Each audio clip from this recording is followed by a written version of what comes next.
What to do with all these children, the big question now. And in his interview with the Attorney General, Pierre Thomas pressed Holder for a response to critics who charge he's not enforcing our immigration laws. Yes, the immigration laws are being enforced, though we are faced with an extraordinary situation where thousands of people, young people especially, are fleeing Central America for economic reasons to get away from really endemic violence in their countries. The president has put together a proposal to Congress asking for almost $4 billion. We are surging immigration judges to the border to process all of these people. But can you see where the critics are coming from when you see buses of people being brought inland after they came here illegally? Well, let me just say this. Our immigration laws are broken. It's why we need comprehensive immigration reform. Now, on the other side, you have critics of the administration saying you've deported way too many people. And the ACLU just filed a lawsuit talking about the fact that these children really aren't getting due process. We're certainly going to get criticized from both sides, but what we're certainly also going to do is make sure that we follow the law. And let's get more on this now from the Republican chairman of the House Judiciary Committee, Congressman Robert Goodlatte. Congressman, thank you for joining us this morning. You just heard the Attorney General there. He insists the laws are being enforced. He's pushing the president's proposal for that almost $4 billion in emergency assistance. You called that a slap in the face to American taxpayers. Is the House prepared to pass any emergency funding? Yes, we should do targeted appropriations where it's needed to make sure that we are able to detain people and send them back to their countries.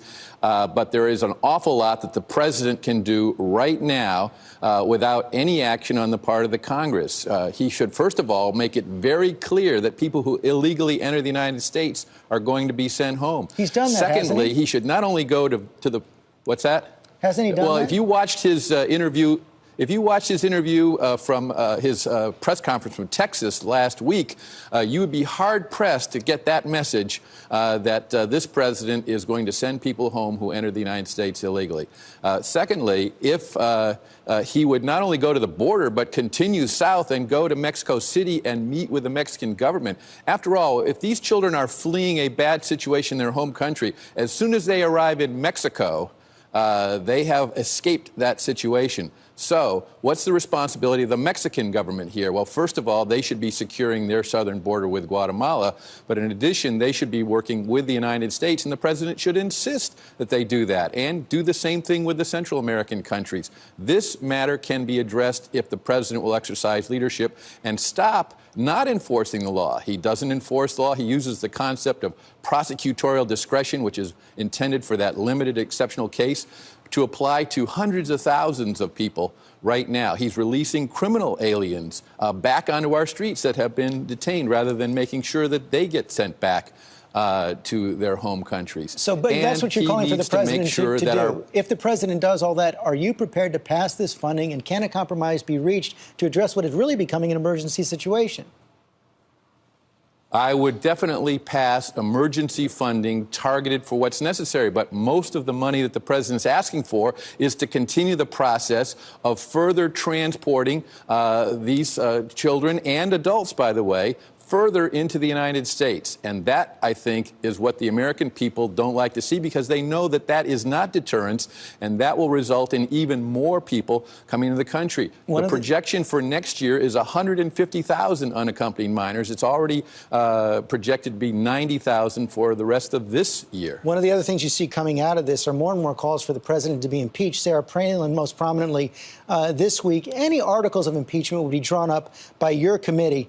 Is this something you're considering, or do you agree with Speaker Boehner, who says it's off the table? We are not working on or drawing up articles of impeachment. The Constitution is very clear as to what constitutes grounds for impeachment of the President of the United States. He has not committed the kind of criminal acts that call for that. On the other hand, we do believe that the President is not enforcing the law, and there's a wide array of issues, not just immigration, where we believe that. And that's why the Speaker and many of us in the Congress are getting ready to take legal action to stand up for the people's right, for their elected representatives to be the part of our government that passes laws, not a president with his pen and his cell phone. Mr. Chairman, thanks very much for your time this morning.